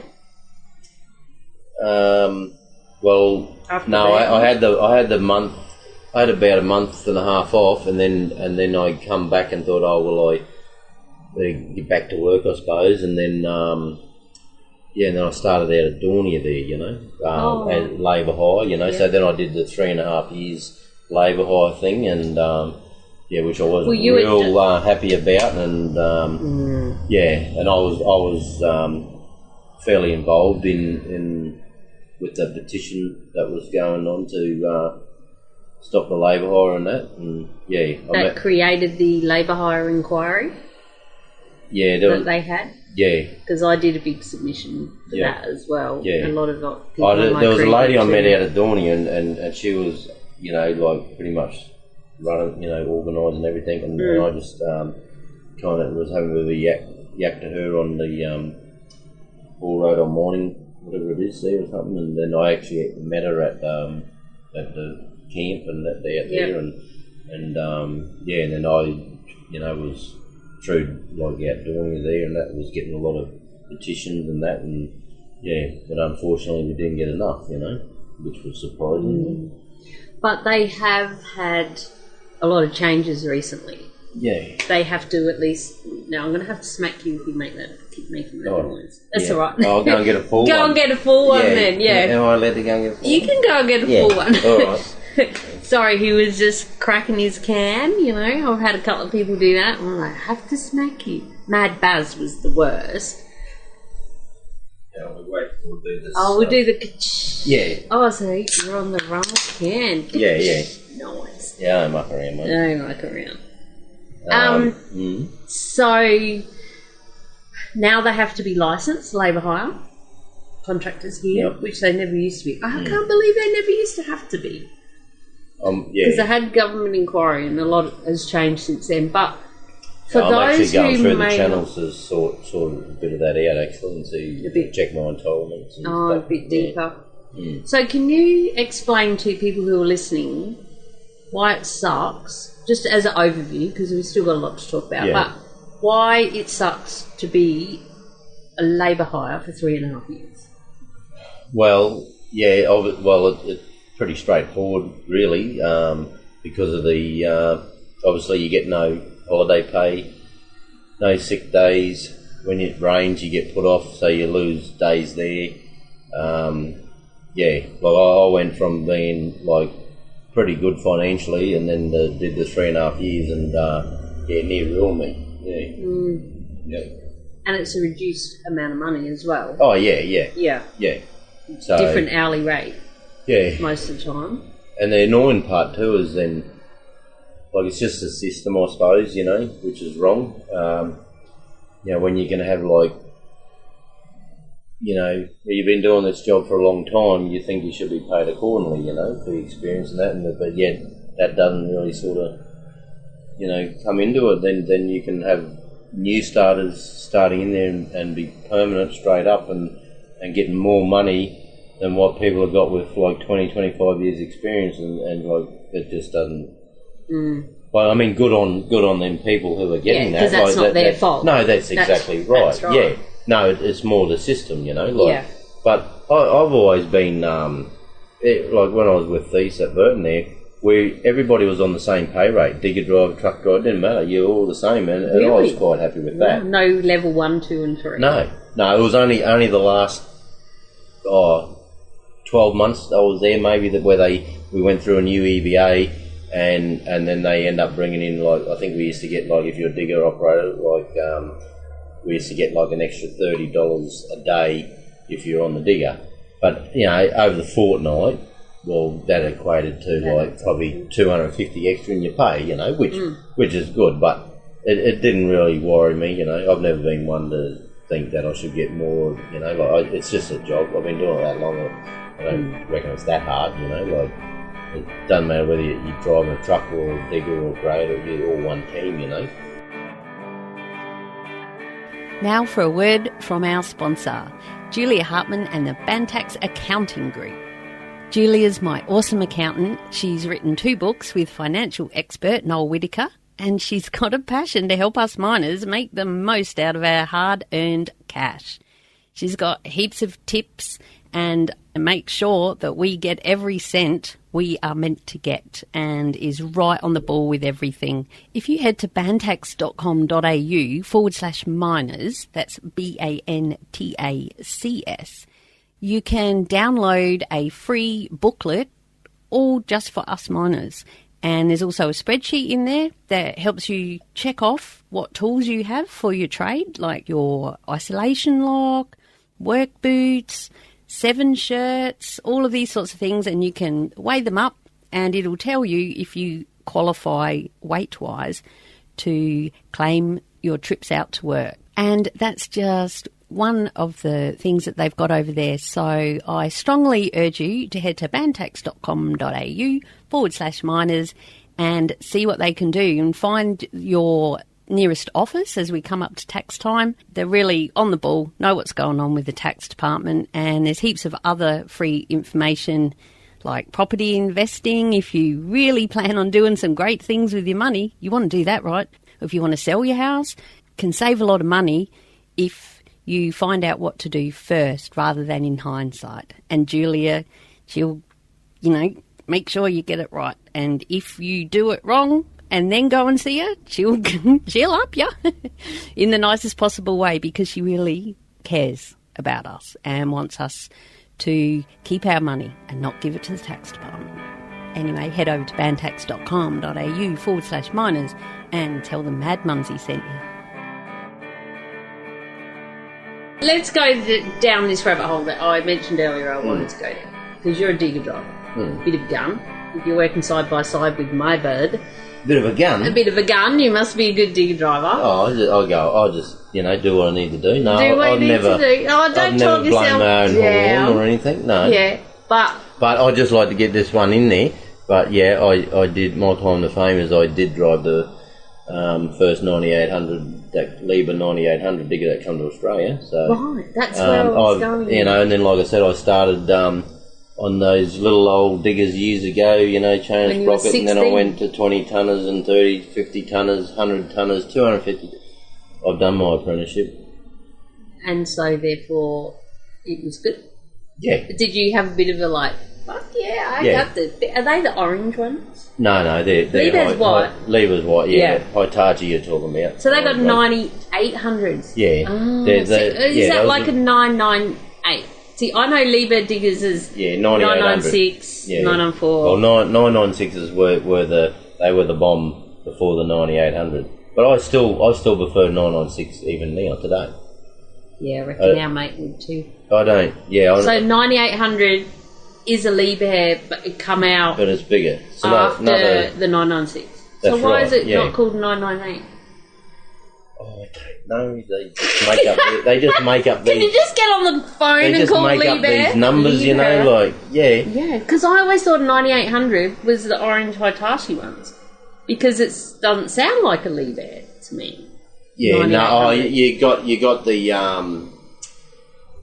Hitachi 800s or something, I think they call them, which is equivalent to the Weipa 9800s, yeah. So have you driven Hitachi diggers? The 5600, the 5500, all the little ones before that, right up to the 5500 and the latest ones, the 5600. Yeah, I've driven all them. Yeah, right. But I haven't driven the 800, I think they call it. Yeah, right, the big. Oh well, it's just the same as like the 9800. Yeah, right. So, but Weipa's the better. I'll drive Hitachi if that's what I've got to do, but I prefer Weipa's. Yeah, I do too, and I don't drive them. Yeah. But I just like them, they're white. Yeah. Okay. And I've had to clean them a lot in the water car. Yeah. And they've been in my world a lot more. Hitachis have been the little shitty little higher ones they've had. It's funny how that's what you get used to. And I've known some Weipa digger fitters and stuff who are pretty cool. So I'm like, I'm a Weipa girl. I've never operated one in my life. I just like being down. See, when I started at Lake Vermonti 7 months ago, I was 3 months there straight on the 9800, and then they had a couple other younger fellows coming up, and they started giving them a crack in that, and it's good because then I'm back on the 996s, but one day I'll be digging coal or half a day digging overburden, and then you'll go on the coal, and I like that bit more variety in that, I don't like when you're on that 98, you're just sitting in overburden all the time, to me that gets a little bit boring, smashing out the dirt. For those that don't know, overburden is dirt and rock.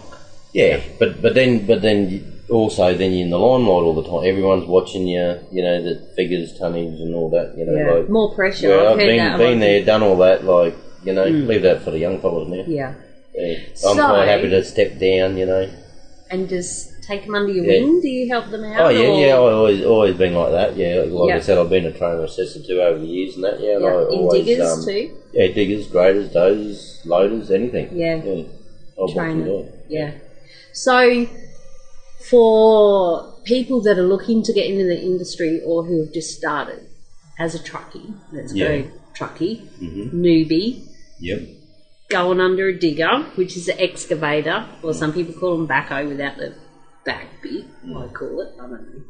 Isn't it? Just digger. It's a digger, because we had a supervisor who called them backhoe. It's not backhoe. Backhoes got like they were my favourite machine before I got into mining. Like because they've got a spiffy bit on the back. Yeah, you got your digger because it was the best of both worlds. You had your loader and your digger, and that's why they were my. Yeah, I drove one of them out at Kakadu up in Darwin there twice, fixing road crossings when I was up there. Yeah. So a 996 ain't no backhoe. No. Why? No. I'm not going there, but people that know me know who I'm talking about. And we always knew he didn't know much about mining. Exactly. If he's calling him a backhoe, a digger, a backhoe, well, obviously he doesn't know too much, you know. Not just any digger, 996. Yeah. 3 of them. Yeah. But anyway. We'll get these big backhoe girls going. Yeah, right, whatever. Anyway, so for truckies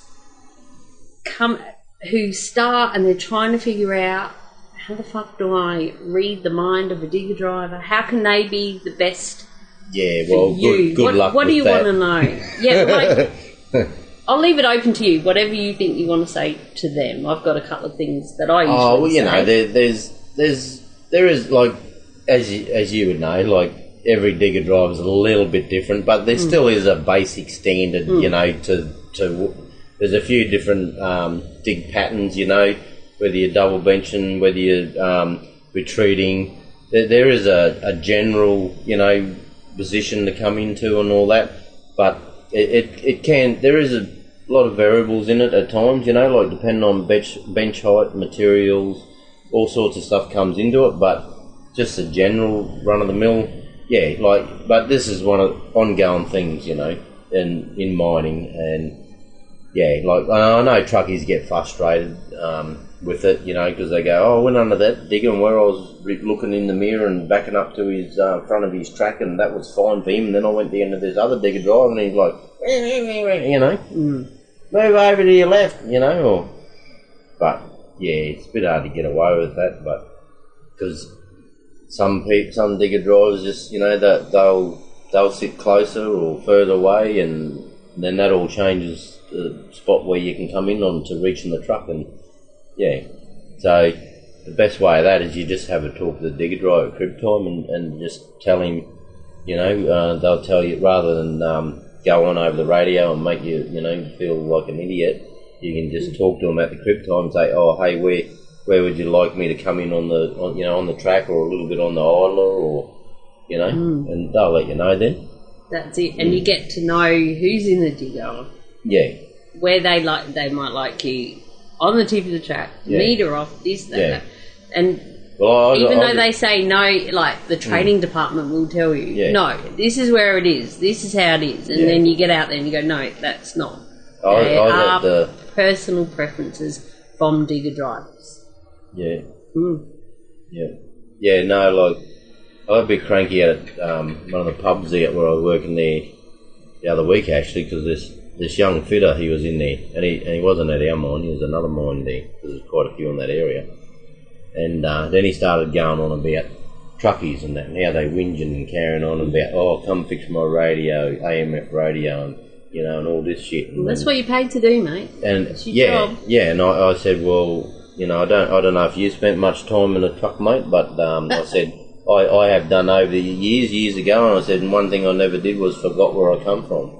I said, it's a long time in that truck all day, every day, and especially night shift. I said, and the radio is a fatigue thing, mate. Fatigue management, that's right. Yeah. I said, so I'm not going to be part of your rant here, and I said, you won't get any sympathy from me, mate, over there. I said, because they their radio's not working, well, it should be fixed as soon as it can be. Yeah.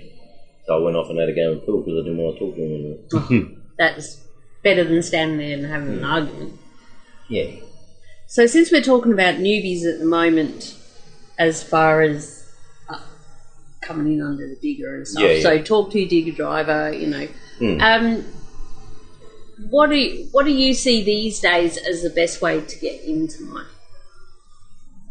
Well, you pretty much it always helps if the mines or companies they like do prefer you to sort of, they always target around that 20-year-old roughly, so you've already had a year or two sort of out in the real world, bit of general sort of different type jobs and stuff like that, and and then obviously if you can if you're lucky enough to just get a traineeship where they put you through all that stuff, well, that's good. But if you can't, it's getting that way now with everything picking up where you can get away with that now. But go back a year or two ago, like when everything was labour hire and that, well, if you had it's like I did this years ago too. I went when I changed from metalliferous to coal. Well, I went and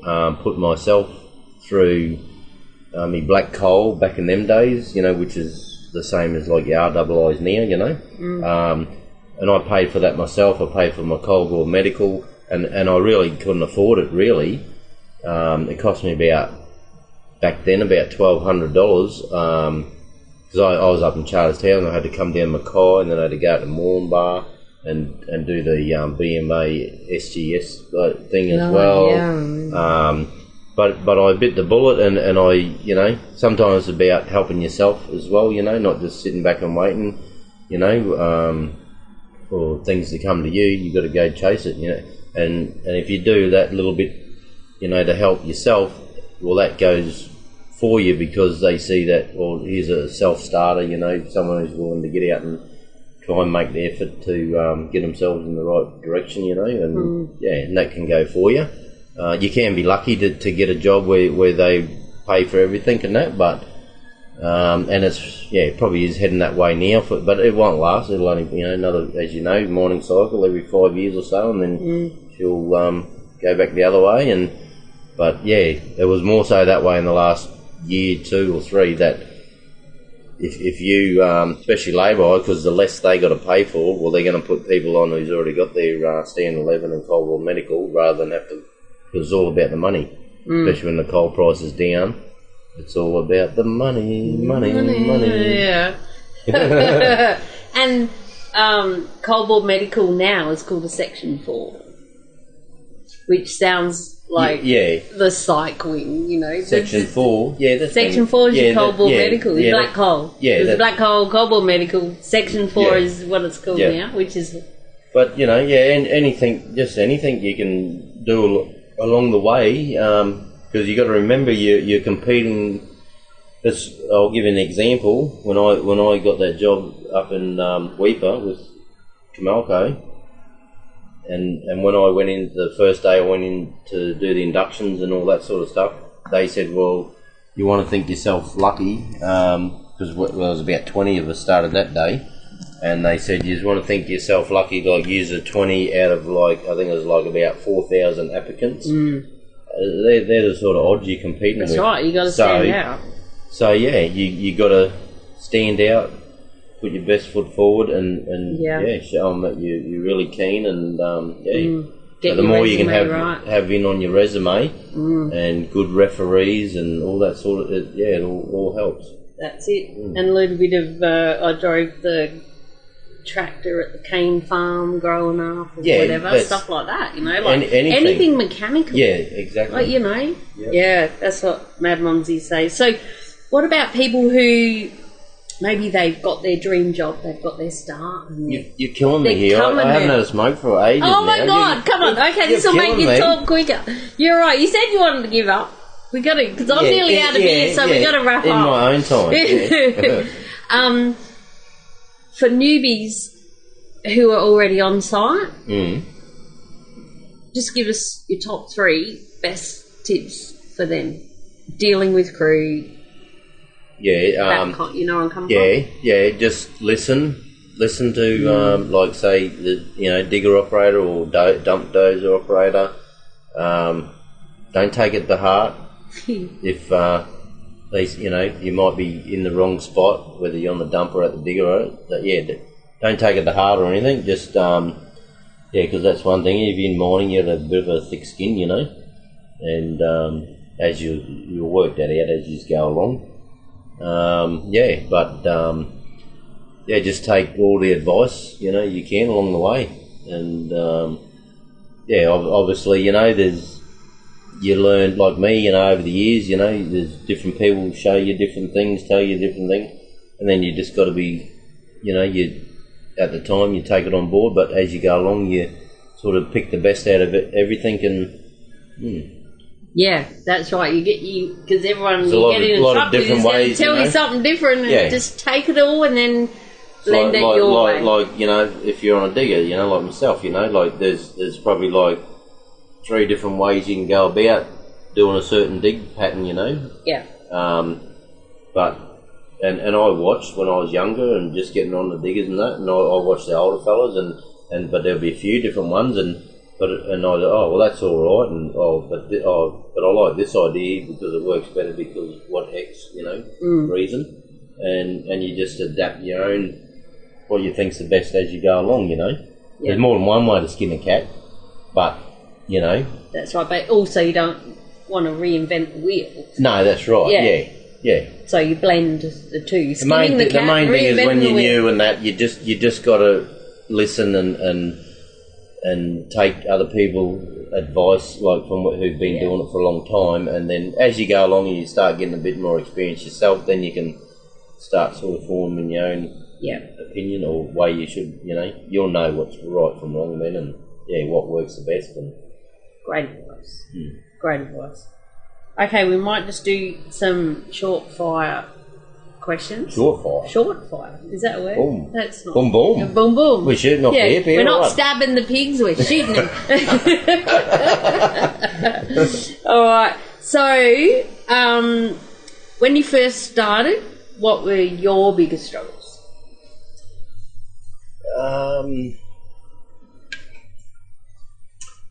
Probably, because I was only 22, and I'm probably going to have to eat a bit of humble pie here, but... No! A digger driver eating humble pie! Yeah, Copy, call the word. I wasn't so much back in Camalco, like, so much on the diggers, but I was like loader and dozer and trucks and graders and everything else, but being young, you think you know everything, but you don't. But you don't realise that until... a few years later, like might be like 5 years later, 10 years later, even when you're early 30s, like you're still learning. But when I was young, but I did like come from, like I say, because I started work early, and I'd been on civil machinery, backhoes load and all that, but I did think that I didn't know everything, and it wasn't until a few years later that I thought, hang on a minute, but I did. The fellas were probably trying to do the right thing, but I didn't really take that on board at the time. I just thought, you're not going to tell me. I know what's going on here, So that's the older fellas? Not the real old fellas, but probably more the ones that were in their 30s or 40s, then. I probably should have, looking back now, I worked this out a long time ago now, but I should have listened a lot more instead of making out I knew everything when I didn't, And that is something that's come up over and over again. I'm glad you brought that up in interviews on the podcast is, once you've been doing it 6 months or something, tell me about trucks. And I'm gun trucking. And then you have a major fuck up and you go, one lady I interviewed, she did big 360 down the ramp and, she thought she was the shit. Yeah. And then it doesn't take much to put you back and go, all right then. Yeah. And you're always learning, whether it's a new piece of equipment or, always trying to improve yourself, in all parts of life. Okay, very good. What is your favourite roster and why? Probably be the the 7 and 7, I suppose. Just because purely you get your 7 days off, you got time to. It just depends on where I'm living and where I'm working, and all that can change my view on rosters as well. 7 and 7 is good if you're away. If you're working, living got to drive a long way, you know. There's less trips. Yeah, that's right. You're home longer. Yeah, like I say, that just all comes down to personal preferences, really, like in your situation and what's going on in your life. And when we were just having a brief outline of what we may or may not cover in this interview, you told me your favourite roster was 5 and 2. Oh, yeah. I said, oh no, we've got to say that. But 5 and 2 is normally but I mean, supervisor office kind of shindig, but your version? Yeah, no, my version is 5 days off, 2 days on. 5 and 2, that's right. 5 off, 2 on, that's right. Same money, of course. Yeah, of course, Yeah, that's right. That's not even time. Fuck even time. That's so old school. I've done all the rosters. What's the longest roster that you've done? It'd be like the two and one, I suppose. 2 and 1, sort of. But I don't like that. It's too long, you know. It's all right if you're probably, single and working out in the middle of whoop and that, and young and kind of save heaps and that, I suppose. But I don't know. It's just too long for me. But you're nearly ready to kill people after 7 days, let alone 2 weeks. Yes, that's right. I'm going to kill you. Crack that can again. Okay, any tips for sleeping, especially night shift? Righto. It is a hard one. I mean, I'll tell you what I do, but it is a hard one because, as you know, everybody's got their own schedule and, but for me, I always just treat it like when you're working day shift, like you come home from work, you stay up a couple of hours, and then you go to bed. Most people, like when you're on day shift, you go to bed like 9:30 or something like that, So I always try and run with that. Like when you're on night shift, a lot of people come home off night shift, then they'll go to bed straight away, but then they'll be up at lunchtime. If not, and whinging their guts about it at tea. I've been up all day. And then that becomes a long time until you knock off again. And then obviously then that sets them up to go to sleep straight away the next morning because they're obviously that tired. But I've always just tried it when I'm on night shift. I'll come home, but I'll stay up for a few hours. I won't go to bed till 9:30, probably 10. And then I'll just sleep right through till say 4 o'clock, 4:30. Nice. Get up just enough to go and have dinner, get organised, and go to work. And so you treat it just the same. That's doesn't always work, but it's just the general rule of me thumb. That's what I do. I've tried that.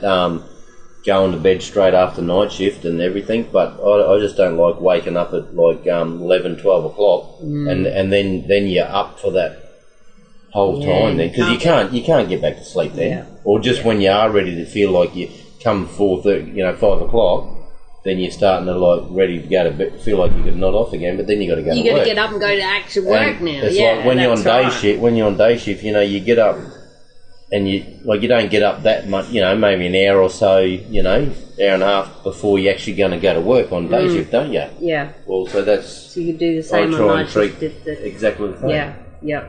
So when you... But like I say, I understand, everyone's different and with sleep patterns and everything, and so you just got to find what works for you at the end of the day, really. Yeah. And different, like you say, different times it works. Yeah. It doesn't always work that way.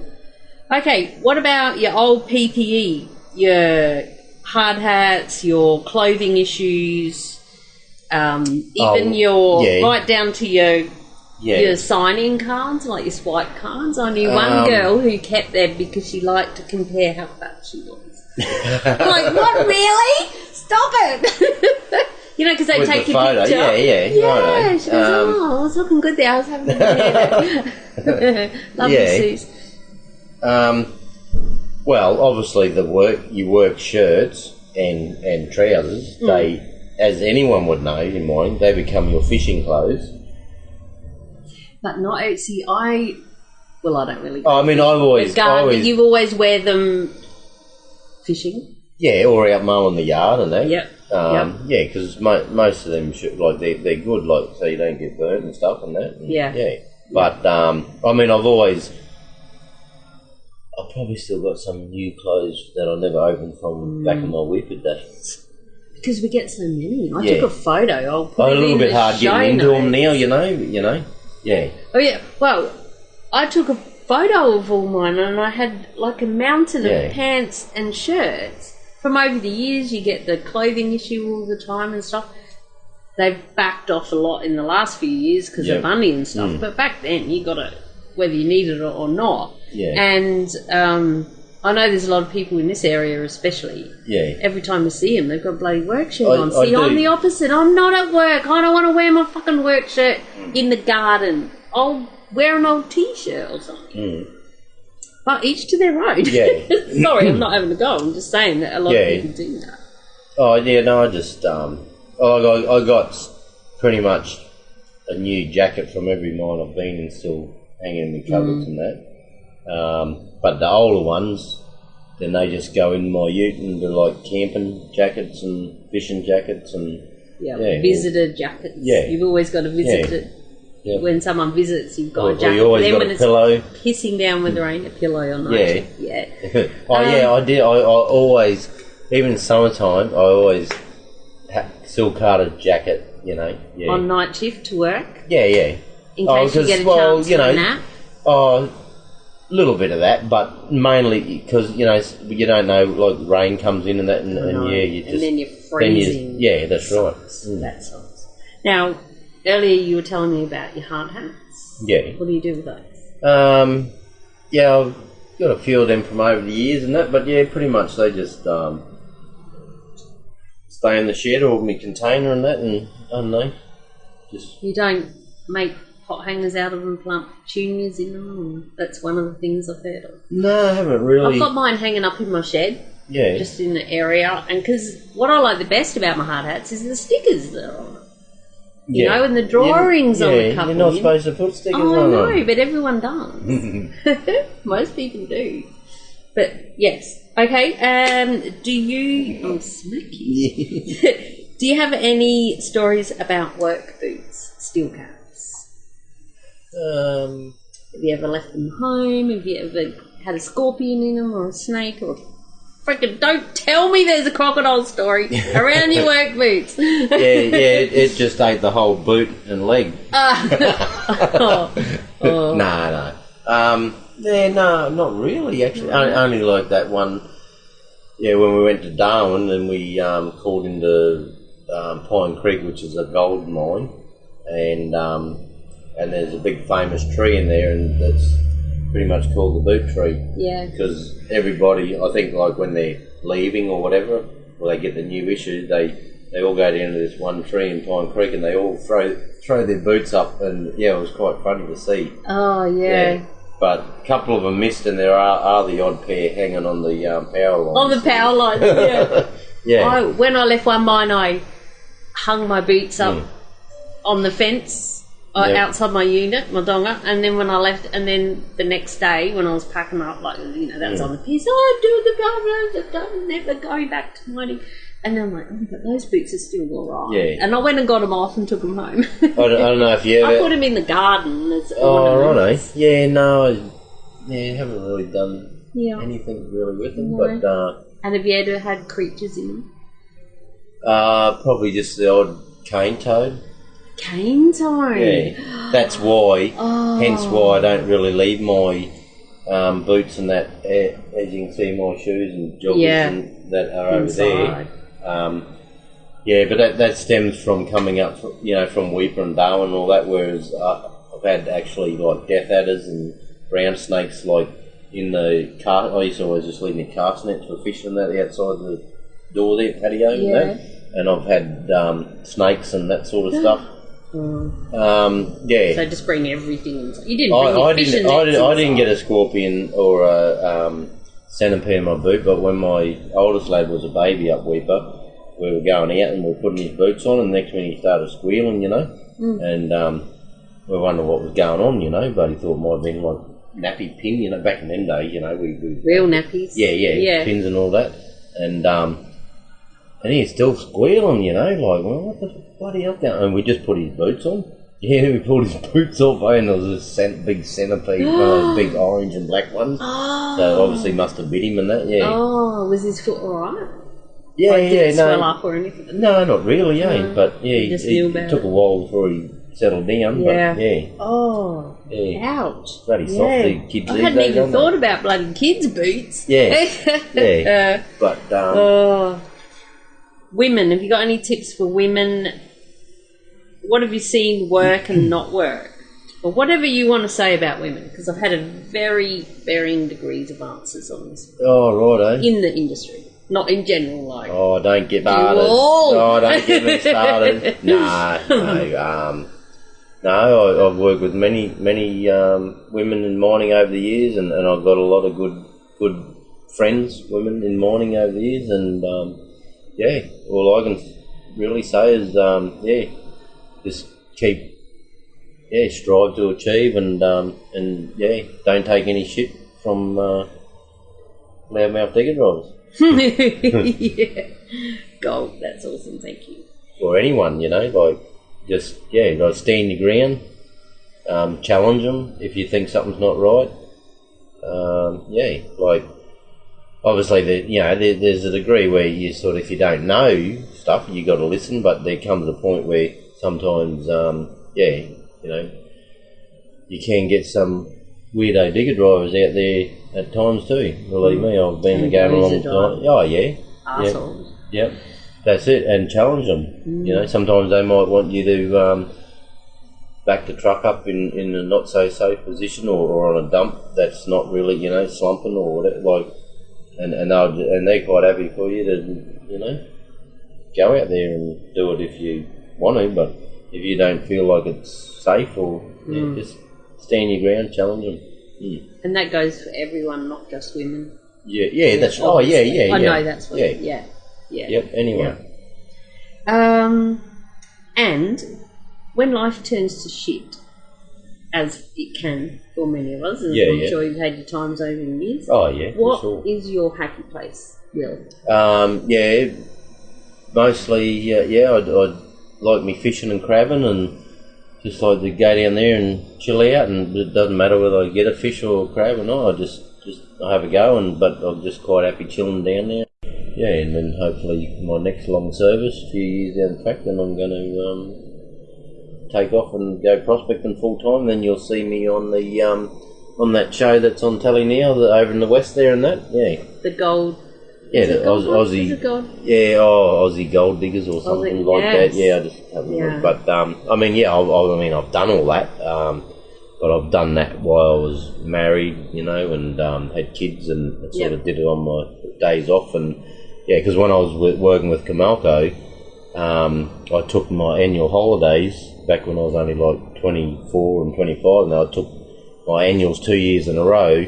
And when everyone else is heading into Weipa because the wet season's coming, well, then I'm taking annual and I'm going the other way and heading up in the mountains, because I was chasing the gold. I wanted to be up there when the rain was on and that. So. Right, so I'm going to interrupt you here, because I have made a management decision that I'm going to come back and we're going to sit down and we're going to do this again, and we're going to talk all about those prospecting days. Yeah. Because I know there'll be heaps of stories about that. Yeah. Even what you were telling me the other night, with the slurry thing and this and that. Yeah, because my uncle taught me when I was 18, Yeah, so we need to... I've been doing it a long time, but I want to eventually just do it full time one of these days and that. And that's your escape plan. Yeah, that's right, Yep. Which is when I said, you've got an escape plan. You should come on my podcast. Because there comes a time where you just got to move over and move on and let the other young ones have a go in mining. And sometimes, like, after how many years altogether is it now? Have you been mining? 25 years now. 25. Yeah. You just get, I fucking remember that. Oh, yeah. Yeah, definitely. Some people do, Yeah. You've obviously And I've it. noticed within myself, just especially the last 12 months, probably, I just I just don't know if I can do this much longer. It doesn't worry me how much money I've got or anything. Like, I don't need anything. I live at Cape York and Darwin. I can live anywhere. I just want to be free and do my own thing. And that is where part 2 of our chat. And I have found big patches before. Yeah. Yeah, but unfortunately, like, that was a lot of years ago, and the gold price was right down then. But like, the same lot I found then was only about $30,000 then, which was a big haul. Was 75 ounces, Yeah. And that same lot now would be like 130,000, 40,000. Like, I have done it. But it's because long time dead. You got to enjoy your life for a year. That's it. That was my uncle's thing. He only worked 6 months a year. He was a grader driver all his life. Yep. And that's all he did. He did 6 months, and then he had 6 months off chasing gold. And I was just lucky enough that he taught me the ropes when I was 18.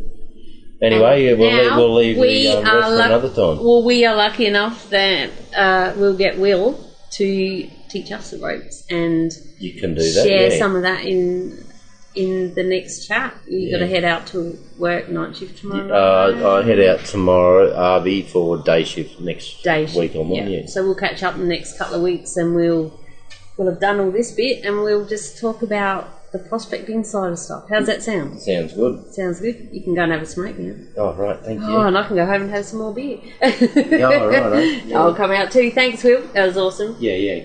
Gee, it wasn't too bad, was it? No, no, that was good. That was good. And now I feel that a little bit, but then I got to forget about that, and then I'm right. That is pointing at the microphone. That's what I mean. It's a conversation between a couple of miners, having a few drinks, tell us your story, give us a few tips. Yeah. That's what it is. And once it's out, you'll know what a podcast is. Yeah. It was like when we were talking about the donkeys and all that before, heater, that is. Eh? Yeah, a heater, not a I can't even make a donkey noise. Eeyore. Yeah. Oh, that's good. Go and have a smoke, eh? You go and have a smoke. Yeah. Beauty, and I'll pack up. Yeah, all right. All right. Thanks, Will.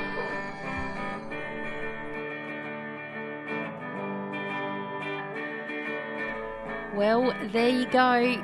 That was Will. I hope that you enjoyed that conversation as much as I did. It was fantastic. I really, really enjoyed it. And how lucky am I get to go back and have a chat with Will in a few days for our part 2. So thank you so much for listening. If you're still here, good on you. I know it was a long episode, but I hope you agree too that it was worth the wait, and it might have taken you a few chunks at getting through it, and that is fine. That's what podcasting is all about. At your leisure, when you want to hit play, it remembers when you're up to. It's time for me to finally say goodbye to you now. Please share this podcast with your mates, subscribe in your favourite podcast app so you don't miss an episode. And if anyone asks, how do I get a job in the mines? Send them my way. Until next time, stay safe, be real, be special, and have fun. For we only live once. Cheers. P.S. Hit me up on social media at Mad Mumzie on everything. MUMZIE.